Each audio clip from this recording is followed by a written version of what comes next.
ভিডিওটা দেখা মাত্রই শেয়ার করেন, কারণ গরিব মানুষ সরকারি হসপিটালে যায়, আর এই সরকারি হসপিটালের ডাক্তারগুলো যদি এমন হয়, দেখেন জুয়া খেলতেছে আর হচ্ছে প্রেসক্রিপশন আছে, আবার সে শুনতেছে এটা কি ওটা কি, এদিকে তার খেলার দিকে খেলা ঠিক আছে, আবার কিন্তু রোগী দেখতেছে।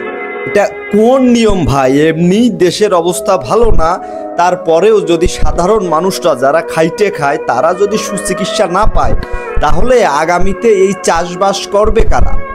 এরা যে এই যে জুয়া খেলতেছে, এই যে জুয়া খেলতেছে আর চিকিৎসার দেখভাল করতেছে, এটা কোথায়? মানে এরা যদি অসুস্থ থাকে তাও কিন্তু সরকার এদের টাকা দেয়, যে সরকারি আসুক না কেন এরা ঠিকই স্যালারি পায়, কিন্তু এরা কি এদের সঠিক কাজটা করে?